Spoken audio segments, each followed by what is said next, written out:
Hi friends, welcome to our channel Previ Home Hacks. ఈరోజు నేను మీకోసం అనేసి కరోనాకి సంబంధించి ఇంట్లోనే మనము శానిటైజర్ని ఎలా ప్రిపేర్ చేసుకోవాలి, అలాగే ఇది స్ప్రే లాగా మనము ఎలా యూజ్ చేసుకోవాలి అనేది నేను చూపిస్తాను. మీకు లాస్ట్ వరకు చూడండి, చాలా యూస్ఫుల్ వీడియో. మనం ఇక్కడ దాల్చిన చెక్క తీసుకున్నాము, 2 అంగుళాల వరకు తీసుకోవాలి. అలాగే మిరియాలు కూడా 1 స్పూన్ వరకు తీసుకోవాలి. కర్పూరము ముద్దాతి కర్పూరం మాత్రమే తీసుకోవాలి. అలాగే లవంగాలు 1 స్పూన్ తీసుకోవాలి. పసుపును కూడా 1-2 స్పూన్స్ తీసుకోండి. ఈ లవంగాల్ని ఇలాగా పొడి చేసుకుని ఉంచుకోవాలి. దాల్చిన చెక్కను కూడా లేదా పొడిగా లేదా చిన్న ముక్కలుగా కట్ చేసుకుని ఉంచుకోవాలి. మిరియాలని కూడా దంచుకుని పెట్టుకోవాలి. ఇప్పుడు మనము వేపాకుల్ని 2 గుప్పిళ్ళ వరకు తీసుకోవాలి. ఇంకా ఇవన్నీ మనము మరిగించుకోవడానికి 1 లీటర్ వరకు వాటర్ని తీసుకోవాలి. ఇప్పుడు ముందుగా మనము వాటర్ని స్టవ్ మీద పెట్టి ఇందులోనే మనం తీసుకున్న వేపాకుల్ని యాడ్ చేసుకోవాలి. ఈ వేపాకుల్లో మనకి anti inflammatory, anti viral, anti fungal properties చాలా ఎక్కువగా ఉంటాయి. సో ఇది మనకి శానిటైజర్గా చాలా బాగా ఉపయోగిస్తుంది అనమాట. ఇప్పుడు ఇందులోనే మనము మిరియాలని కూడా యాడ్ చేసేసుకుందాము. మనం చేసి పెట్టుకున్నవన్నీ ఒక్కొక్కటిగా దీంట్లో యాడ్ చేసేసుకోవాలి. దాల్చిన చెక్కను కూడా మనం ఇప్పుడు దీంట్లో యాడ్ చేసేద్దాము. అలాగే లవంగాల పొడి, ఇంకా పసుపును కూడా యాడ్ చేసుకోవాలి. ఇవన్నీ మిక్స్ చేసుకుని ఒక 20 మినిట్స్ వరకు బాగా మరిగించుకోవాలి.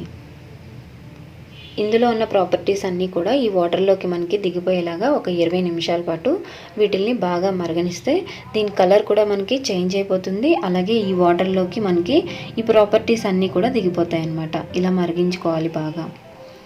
ఇందులో మనము వేసిన దాల్చిన చెక్కను కూడా, ఇందులో మనకి యాంటీ ఆక్సిడెంట్స్ అలాగే యాంటీ ఇన్ఫ్లమేటరీ ప్రాపర్టీస్ దాల్చిన చెక్కలు బాగా ఉంటాయి. అలాగే మనం వేసిన లవంగాలు, ఇది కూడా బ్యాక్టీరియాని బాగా కిల్ చేస్తుంది. ఈ కర్పూరాన్ని కూడా మనం ఈలోగా దంచి పౌడర్ లాగా చేసుకుని ఇది మరిగిన తర్వాత ఆఫ్ చేసేసుకున్నాకే ఈ కర్పూరాన్ని మనము యాడ్ చేసుకోవాలి. ఎందుకంటే ఇది తొందరగా ఎవాపరేట్ అయిపోతుంది కాబట్టి మనము స్టవ్ ఆఫ్ చేశాక అప్పుడు కర్పూరం పౌడర్ని యాడ్ చేసుకోవాలి. ఈ కర్పూరం కూడా మనకి ఫంగస్ని బాగా ట్రీట్ చేస్తుంది, ఇన్ఫెక్షన్స్ని బాగా పోగొడుతుంది. ఎందుకంటే ఇందులో యాంటీవైరల్ ప్రాపర్టీస్ బాగా ఎక్కువ ఉంటాయి. అలాగే మనం తీసుకున్నది కూడా పసుపు కూడా మీకు అందరికీ తెలుసు, యాంటీబయాటిక్ అది. సో ఈ విధంగా మనం అన్నీ ఇలాగా మరిగించుకుని చల్లార్చుకుని ఇప్పుడు ఒక ఫిల్టర్లో మనము దీన్ని అంతా స్టెయిన్ చేసేసుకోవాలి. ఈ వాటర్ని ఈ విధంగా మనము ఓన్లీ వాటర్ వరకు తీసుకోవాలి.